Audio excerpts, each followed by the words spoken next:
Despite years of rumours that Microsoft was working on a handheld, the announcement of the Asus ROG Xbox Ally X was still a surprise, because despite the name, this is not really a handheld Xbox console. Rather, it's a new version of the existing Asus ROG Ally X handheld gaming PC, with some new Xbox branding and some choice hardware upgrades. This means that it's super powerful, but it still suffers from all the drawbacks of trying to use a PC operating system like Windows 11 on a handheld gaming device. With this and its seriously high price tag in mind, and more on that in just a moment, here's how it stacks up against its competitors like the Nintendo Switch 2 and the Steam Deck OLED. The Asus ROG Xbox Ally X costs $999 or £799.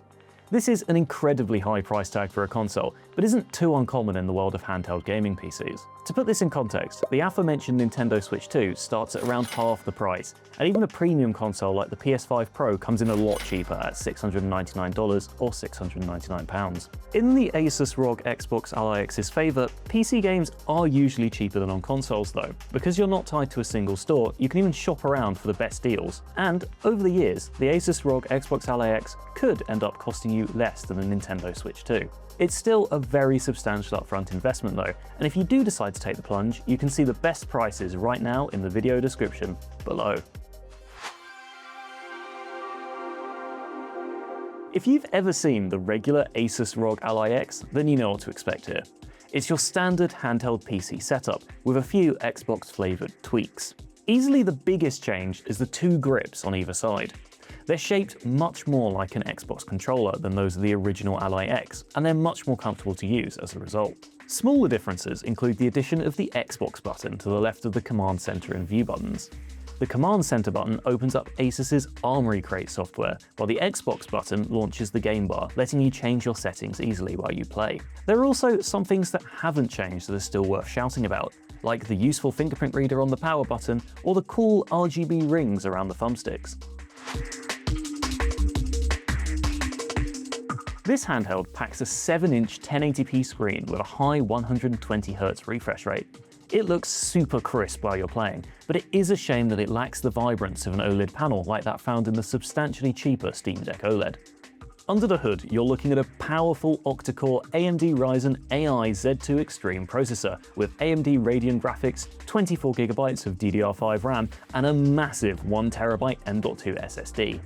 What does this all mean in real terms? Well, the performance is pretty excellent, though there are some limitations to bear in mind. It might be much more expensive, but this is not a PS5 Pro. Demanding games like Cyberpunk 2077 will struggle, managing about 30 FPS in its Steam Deck graphics preset. More forgiving titles like Forza Horizon 5 are better though, with minimal fiddling needed to get them running smoothly with decent graphic settings. Of course, indie titles perform flawlessly. Hades 2, for example, looks and even sounds amazing thanks to the handheld's punchy speakers. Games that focus on art direction rather than pushing the envelope with cutting-edge graphics along with gameplay that suits a pick-up-and-play style really do shine on the Asus ROG Xbox Ally X. The software here is also a bit of a mixed bag. The handheld features the new Xbox Full Screen Experience, which is basically a glorified Windows 11 program that fills up your entire screen. It's more of an overlay than the bespoke software that you might expect from an Xbox product, though it does work well if you're solely interested in playing things with Xbox Game Pass or Xbox Cloud Gaming. Battery life is never a strong suit in the world of handheld PCs, but the 80 watt-hour battery performs okay on the whole. In our gaming battery benchmarks, it lasted just under 3 hours, roughly in line with the Nintendo Switch 2, and exceeding the battery life of the Steam Deck OLED if you're playing a demanding game. If you just stick to indie titles or cloud gaming, expect it to last substantially longer, potentially even up to 8 hours. All of this has probably left you wondering whether you should actually buy the Asus ROG Xbox Ally X. A lot of that comes down to your expectations.